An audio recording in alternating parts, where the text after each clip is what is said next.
All right, you primitive screwheads, listen up. What an excellent day for an exorcism. There is no shortage of monsters to haunt our dreams. You got red on you. They're coming to get you, Barbara. Alive! It's alive! Groovy. Hey everyone, and welcome to another episode of Oh the Horror. I'm Rob Holmes, and today we're going to be talking about a film that I've wanted to talk about for a long time, but for some reason, never quite got around to. And that is 2012's I Am a Ghost, directed by H.P. Mendoza. Well, I should say written and directed by H.P. Mendoza. This film, I love this movie. I think it is absolutely amazing, so well made, so well done, fantastic production value. The style that goes into this movie is so much more than what the budget would make you think. This is a film that was funded on Kickstarter for $10,000. $7,500 of that actually went into the production of the film. And, I guess when you deal with Kickstarter fees and also trying to get stuff out to festivals, that's where the rest of your money is going to go. So, for a $7,500 production budget, we end up with a movie that takes place in this Victorian-era house, and the amount of set dressing and set decoration in this, and costuming, and just, it feels like this was made in the 1960s or the 1970s, in the way this movie looks. It is something special. People may not like this because it is a slow burn. It is the epitome of a slow burn. But first, if you are listening to this and you have not seen the movie, you need to see it immediately. This is not one of those where I would just say, nah, whatever, and spoil it for you. There's just something really cool about seeing this for the first time and then realizing what the budget is for it. And then being like, I don't understand how they were able to put together this film that is so tightly, it's just tightly wound and tightly knit, and it's just really well. I mean, all in all, I enjoyed it so much, and I don't want to ruin that for anyone else. Now, I will say it is a very slow burn. Now, first off, okay, before we get into that, at time of recording, you can watch I Am a Ghost on the Shudder Amazon app or on Tubi TV, and it's free on there. You have to watch commercials or whatever for it, but totally worth it. So if you haven't seen it, watch it immediately and then come back to the podcast. All right, so you're back. Perfect. You just finished the movie. Now, the title card for this, when we go into it, it blows me away immediately because it evokes this old school style of filmmaking where everything appears on that card.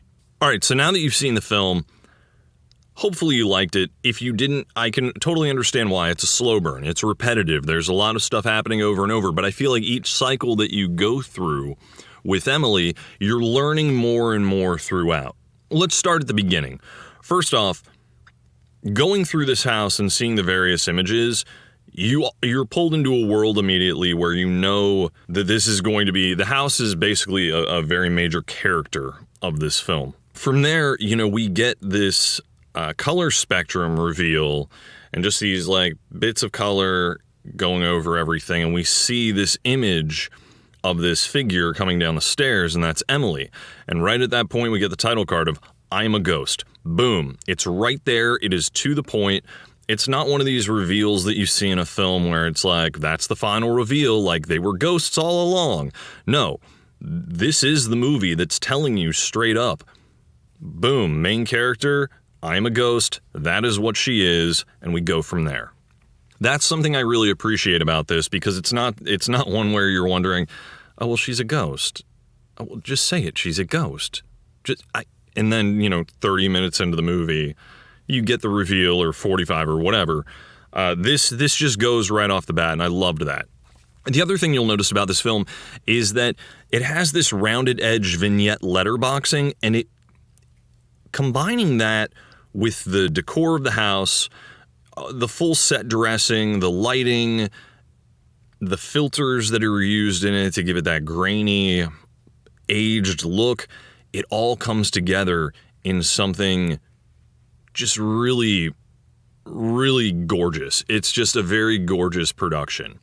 So to start this film out, basically, we're following a ghost named Emily, played by Anna Ishida, who is, I think she's great in this. I think she's absolutely phenomenal. I can see how some people would say the performance is stilted, but given the time that this takes place, at least for her, I'm imagining this is early 1900s. So, there would be more of this prim and proper sounding. It wouldn't be this lackadaisical, like, modern day slang and vernacular.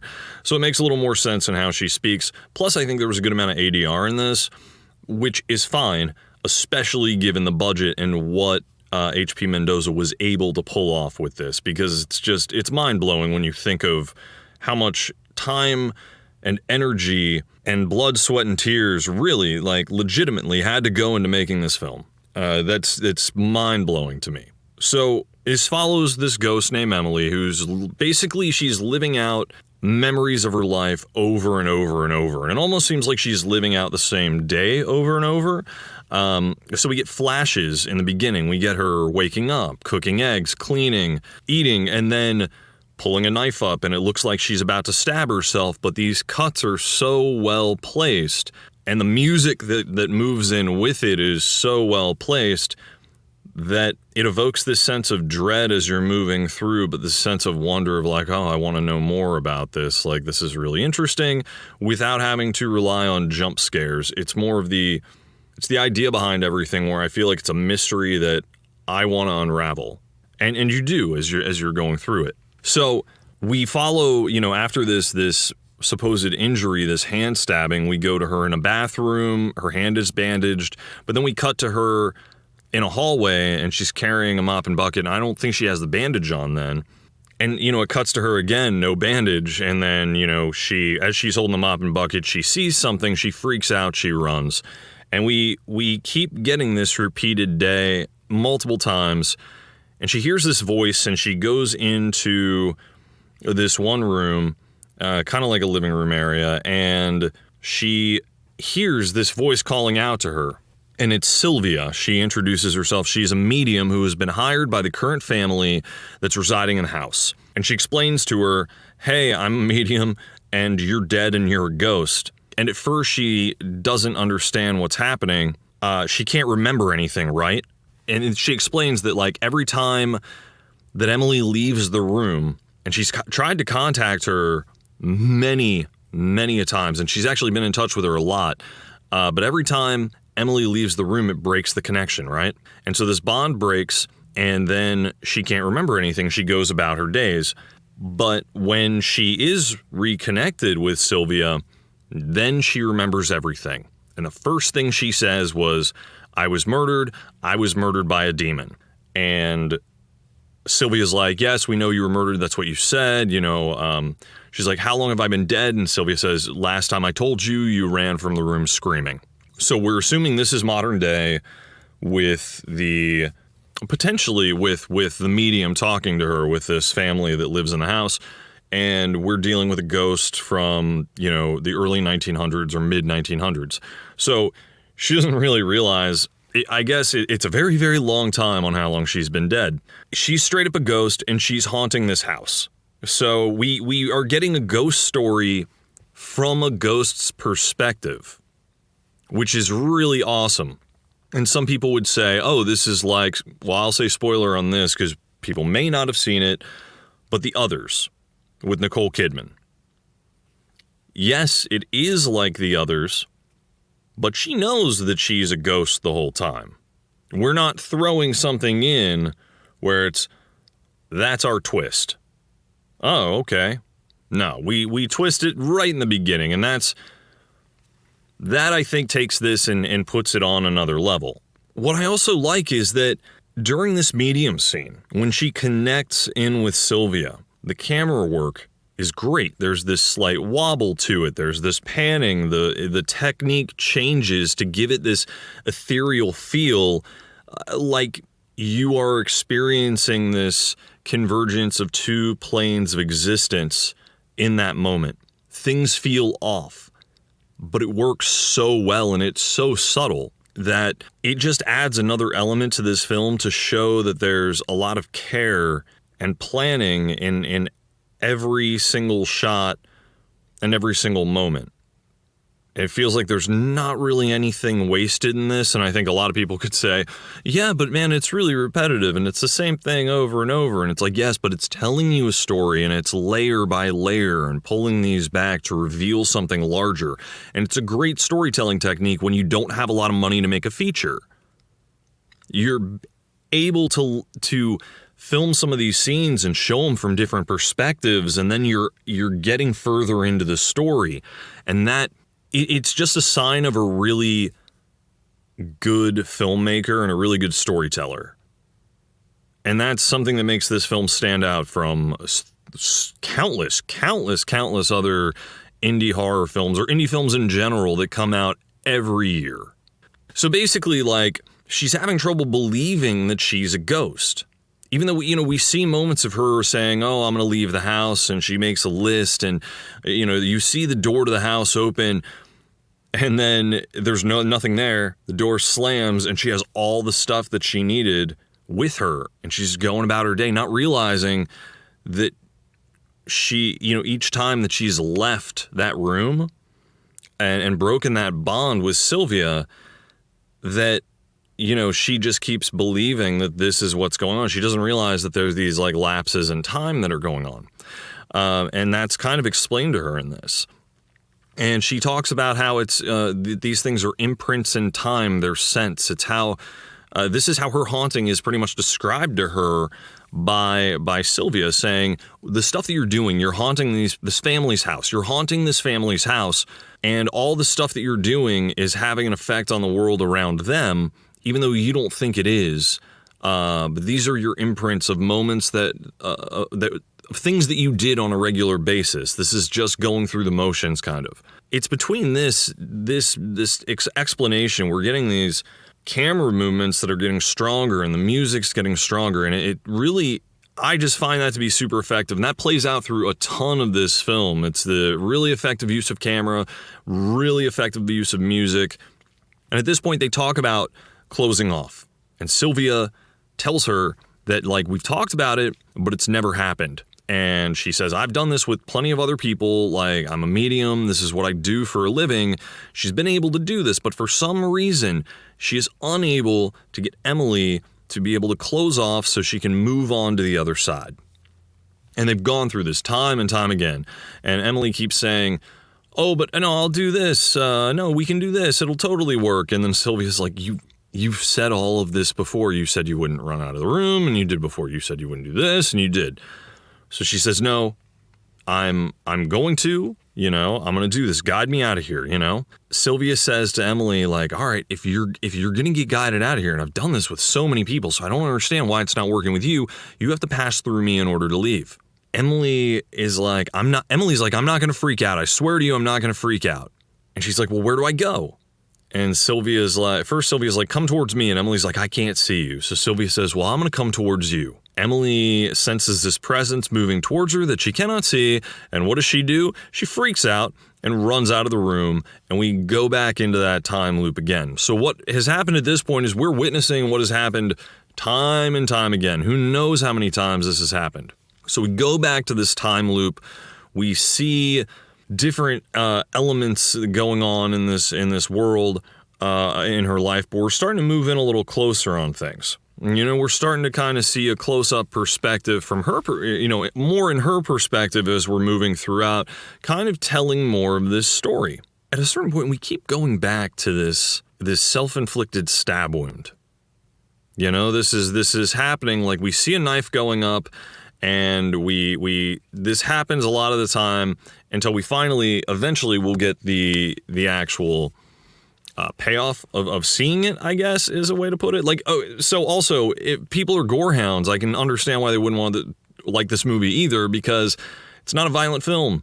It's not that type of movie. It's subtle, it's subdued, it's meant to be about creating atmosphere and tension and strangeness and weirdness and this look into a unique afterlife, and goes much deeper than that too. which we'll get to in a little bit. So, Emily, while she, goes through some of the stuff that she's doing, we hear when she's cooking static coming through the radio. And we hear a voice that it's calling her name. And it goes from this whisper to this very demonic growl-like yell. So it's like, Emily, Emily. It gets really creepy, And now we're getting stuff. We're knowing, all right, there's something else going on here. There's something bigger than what we've seen so far. She said she's been murdered by this monster. She was stabbed to death or something by this monster. And now we're hearing this voice. At this point, it could be seen as Emily is a ghost. Was she murdered by a malevolent demonic spirit when she was alive? So now she's a ghost haunting someone, but she's still haunted by a ghost that caused her death. That's where I'm going at this point. When I was watching the film for the first time, like, what? Okay, this isn't. There's a lot of layers in this. So we've gone from these wide frame shots, we go closer, and then we go to these close-up shots. So we're moving in. Things are starting to tighten up, and I think that starts to build a lot of the tension in this film as well. Yeah, it can get repetitive, but there are things that change it up. We get a double camera split to see, and then this happens a couple more times where we get to see double splits, I think a 9-way split at one point or something like that. It's really cool. We start to see this radio. Basically what happens is the radio frequency, as we're going through the day, we hear it again. And now we know that every time it happens, it starts to take control of her. We know that we see her go into a trance every time she hears this static. Her day is going normal, and then every time we've seen her stop, for some reason, we're like, what's going on? But now we know it's this radio static. It's part of this reveal that we're getting throughout. So now, she enters back into the room where she talked to Sylvia. She gets this chill, how she got the first time. And then she's contacted by Sylvia again. Now we're going into this super close-up. It goes blurry for a bit, and as she's reconnecting, it goes from super blurry and shaky to all of a sudden, when she gets that connection fully with Sylvia again and remembers everything, we get this nice, focused, crisp-looking screen. And it's a really nice way of telling that there's this full reconnection again with visuals. The way that she helps to reconnect with Emily is Sylvia singing this song. And Emily's like, I know this song from somewhere. And Sylvia's like, you taught it to me. This was the way that it was a way to help like summon me or bring me about, because it would remind Emily of her mother. But Emily hates her mom. So it brings up bad memories that pull her into being able to reconnect instead of good memories, which I guess is usually what Sylvia would utilize in order to trigger somebody into reconnecting. We learn that, and this is really messed up too, Emily was left in this house, she says, to die. Her father, who she was close with, before we even get to that, Emily asks about leaving the house. She's like, well, what if I just, you talk about taking me to the other side, but what if I just left the house? What if I just don't come back? Can I just live as a ghost in the world?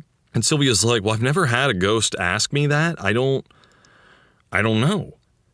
And Emily's like, fine, you know what? Let's close off. I'm going to go outside. I'm going to find out what this is. And Sylvia's like, I don't really know if this is a good idea. And Emily's like, no, I think this is a good idea. So Emily this time is actually going to pass through Sylvia. She's going to close off with her. And this time, Emily's like, I'm going to come to you. Where are you? And Sylvia's like, I'm on the rug. So Emily gets close to the rug. Well, she's hesitant, but she takes a step. And right then, it's like she falls to the floor, and it's almost like a version of her passes backward as like a viewer. And this does happen throughout the film, is like she's able to kind of see all of her memories and all of these things that have happened to her. But she falls to the ground, and everything, it flashes to the outdoors. It flashes to her past. We get images of a church, a funeral, the countryside. So we go into Emily's past a little further, and we start hearing about electricity. And we realize it's a doctor talking to her about electroshock therapy. And then we get this weird slow-mo montage and someone getting stabbed. Now, Emily comes out of this strange state, and she talks about how she can breathe now, and she feels awake and conscious for the first time, I guess, since she can remember.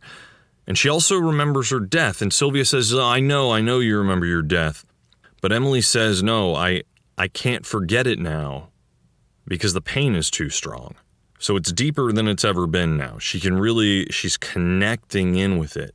She starts to talk about her childhood, how her mother said that that she had this demon inside of her as this child and needed to be exorcised. Emily would black out for like 10 minutes at a time, and during these blackouts, she would inflict harm on herself or on others. She was found choking her little sister at one point. Now, her father loved her and would have done anything to protect her, but her mother hated her and thought that she was just pure evil. And when her father died, mother didn't see a reason to stick around anymore, so she took the sister and left. Just straight up left Emily in this house alone to die.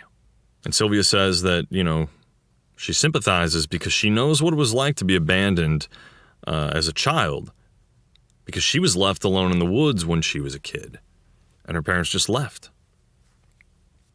So, we've hit this interesting point, because she asked Sylvia, all right, well, I've passed through you, what's going on? She's like, well, usually that's it. Usually, the spirit's able to move on. I don't understand what's going on. There's no light. There's nothing for her to go to.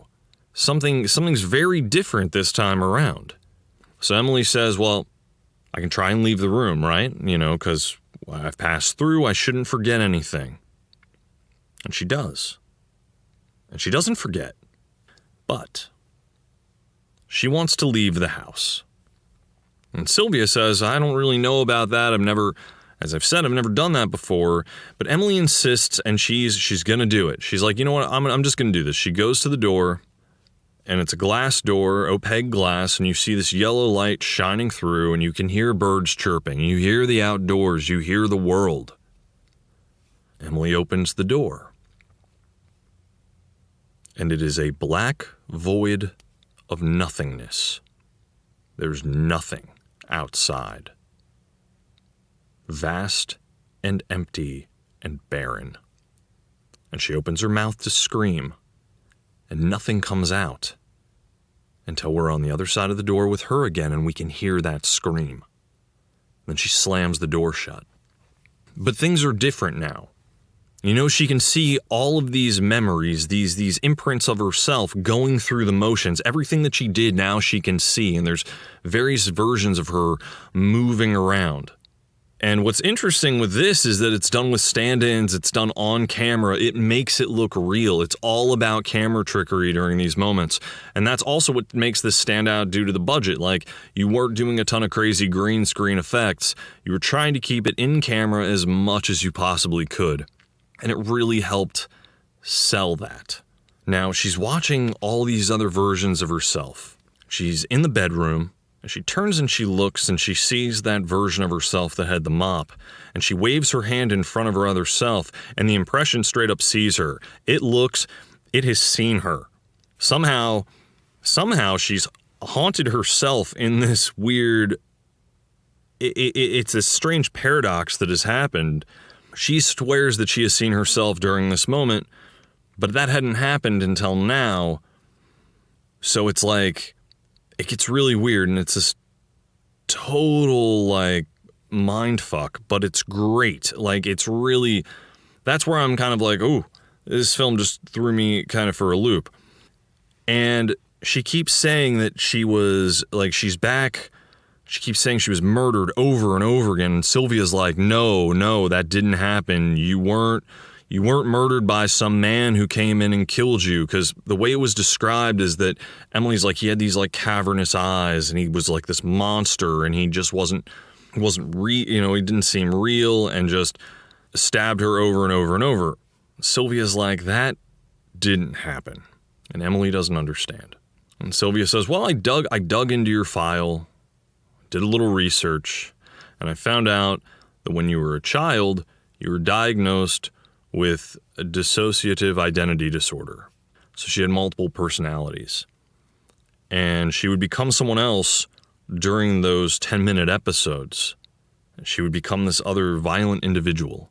And it turns out she wasn't killed by a man who came in. She killed herself. Now, this causes a huge issue. First off, she killed herself. But she closed off with Sylvia, right? Now, since there was another personality, and that didn't close off with Sylvia, we've kind of created a little bit of a paradox situation. Now that personality also has to close off with Sylvia in order to have everyone kind of go into the light type situation. This is where it can be taken in multiple different ways. It could be taken as she actually did have this other personality living inside of her, or she may have been possessed by a demon at a very young age that never got out of her, and it would take over at times. We can go into demonic possession, really, if we want to with that, because the words demon, it's brought up multiple times. Now, granted, mental health issues were seen as, witchcraft or demons, possession type stuff back in the day when people didn't understand science and they didn't understand psychology, psychiatry, and how the brain works, which we still fully don't even understand. So Emily realizes that she's just now realizing she actually had this demon inside her that would take over, this other personality. But now that's been released inside the house as well. It's also there. She's heard it, and throughout, you can tell that she's hearing stuff throughout the film. She's looking in different areas, and there are these stairs that go up, I guess, to the attic. We are later revealed they do go to the attic. But she's always been looking up them like there's something up there. She sees something, but it always cuts away before she explores or anything like that. So Sylvia says, in order to close this off, I need that other half. I need that monster. And Emily hasn't seen this other half, this other monster, because it's who she turns into, or this thing that lives inside of her. Now, is it a real demon? Is it a figurative split personality? We don't fully know. But anyway, either way, this thing is in there with her. Now, Emily is afraid of the attic due to threats of from her mom as a child. She would say, I guess she'd lock her in the attic or something horrible. But she decides she's going to conquer her fear, and she climbs up to the top of the stairs, and she opens it up, and she looks inside. Now, we get this cool imagery of the attic. We got the light pouring through. But then this darkness starts moving in and taking over. And she gets hit with this wave of emotion, and she just has to leave. She goes downstairs, and she's like, Sylvia, I got hit with this wave of emotion. I went up there, and she's trying to explain everything to her, but Sylvia's not there anymore. She goes back over to where the attic is. She's looking up at the stairs, and we get these feet that just pop down from the attic and start walking down. And it's this man-ish, I guess. It's this blue, naked man with pitch black pits for eyes. It's just these cavernous voids. And he has this just monstrous scream, this heinous scream as he's coming down after her. He's like chasing after her, and she escapes into the bathroom. She yells, stop at him. She slams the door shut, and it explains to her. It starts to talk to her, and it's explaining why it's here and how it came to her. It lived in her its entire life trying to escape. All it wanted was to get out and stop living in this prison. And when it was finally free, it just got put into another prison. And its freedom isn't freedom. So it was this other, I guess, personality, being, like, soul living inside of her that in order to escape during her real life forced her to kill herself, but then just ended up in another prison. And has now just been let out and wants to just be free and be released, and says that it's the victim in all of this. but it still is trying to destroy her. And at that point, it breaks through the door, it strangles her. She looks up and her eyes are white. The day starts again. We start seeing every time the demon took a hold of her and abused her. We see her when she's cooking in the morning, and she places her, like she hears the sound of the static on the radio. She pushes her hand into the hot frying pan, burns her hand. In the morning when she wakes up, you can see it take over. She's slapping herself in the face. We go to her after she had stabbed her hand. She's looking in the mirror. She says, "Oh God." And then it takes over and slams her head into the mirror. Then it goes back again and shows her actually stabbing herself in the hand once it's taken over. We see the knife go in. Then it cuts back, or then it goes into her in the bathroom, back in the mirror, and he appears and it's like, "Your dad is dead." Boom. We cut back to the bathroom where she's being strangled. She slides out underneath and escapes. He's chasing her with a knife and then disappears. She turns around, doesn't see him. She ends up back in the main room, the room where she died. And it attacks her, and she relives her death, being stabbed over and over. And everything now is starting to go gray. Everything is starting to fade out of this. All the color is just draining. The death is on repeat. And now she's watching it. She's not even the one experiencing it anymore. She is watching it because it's now an event that has happened. Well, it is an event that's happened, but she's able to watch those events over and over, like how she was able to once she had that, connection or with Sylvia and was able to kind of break through, and she can see all of those things. So she's just watching all of this happen. She's trying to contact Sylvia still, but then all of a sudden she hears like this chanting, and Sylvia's saying all this stuff about this, the demon needs to go, and she's like saying all of this stuff trying to get the demon out, and you realize that it's an exorcism. She has now decided to exorcise the house because of basically what she found out and how she couldn't get Emily out normally. And then because Emily went upstairs and released this other part of her up into the attic, it's now, I guess, fully haunting the house. We don't know what's going on during this. We see her getting stabbed over and over and over, and all of a sudden when the color's draining out, you're thinking, okay, well, what's happening in the house with this family and the medium? Is it all getting really violent there? Or things lashing out? Is it like Poltergeist and now they're just, trying to get this demonic presence out? The death is on repeat. It's over and over, and Emily's like just backed into the corner freaking out. And then the demon is out of itself and its out-of-body experience watching it kill her at first, but then you see from its perspective, it just sees her stabbing herself in the stomach over and over and over and over and over. And it freaks out. And those pits go from being pitch black to turning back into human eyes. And it's scared. And it's terrified of what is happening right now, because in this now monochrome-like world, darkness is starting to pull in, or just surround and take over the room. That void, that vacuous void that was out the front door, that loomed, that she was just so terrified of, that presence is now taking over the entire room. It's turning into nothingness. They're being exorcised from the house. She says over and over, "This house is for the living, not the dead. Seek the light. Go into the light where you belong." Over and over and over. Everything starts moving backwards.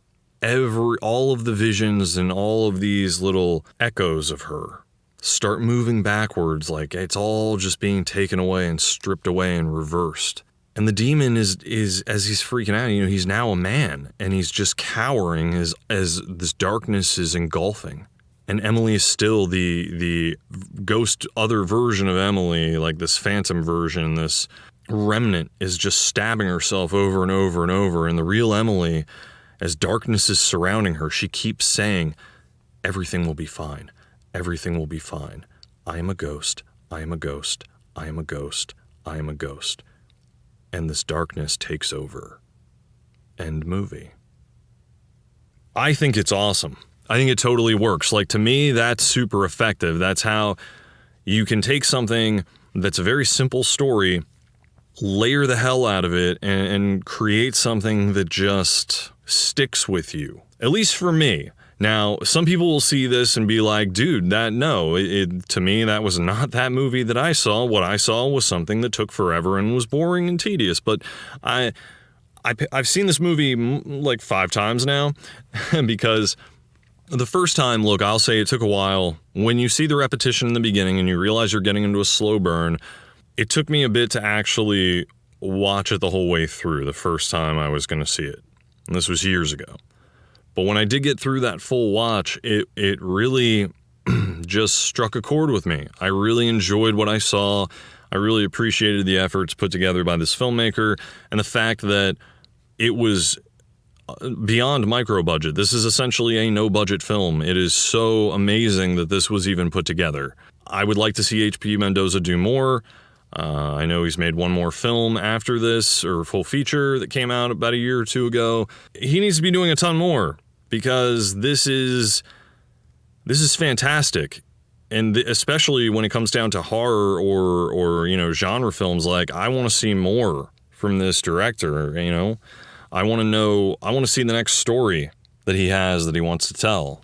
This was I'm probably overhyping it. People are probably, you guys have probably seen it and like, Rob, you like this way too much. I do. I'm totally okay with that. This is a film that if you are trying to make a film and you don't have a budget, this is the movie to watch. This is the best movie to watch for no budget filmmaking. It's so much style, so much creativity put into there to give a film that is as effective as it is, that has great camera work, great editing, great lighting, great sound. Everything in this just to me comes together in a perfect storm. You could say the worst thing in this are the performances, but I still think Anna Ishida she gives a breakout performance, I think, in this, and I would like to see her in more too, because I've looked her up on IMDb and it doesn't look like she's done a lot as far as film goes. And I think that's she needs to be doing more film. That's it. Cast her and stuff, people. Anyway, that's going to do it for us this week on Oh the Horror. You can find us anywhere, that you download your podcasts. Please, like, share, subscribe, all that type of stuff. It'll give alerts to when you're, getting a new podcast or when I'm dropping episodes for that stuff.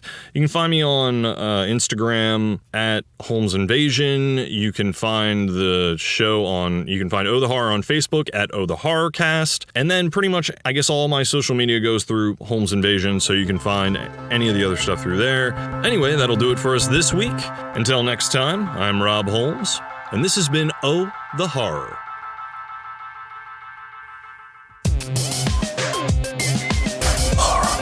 Look at me, Damien. It's all for you. Now, it is time to keep your appointment with the Wicker Man. When there's no more room in hell, the dead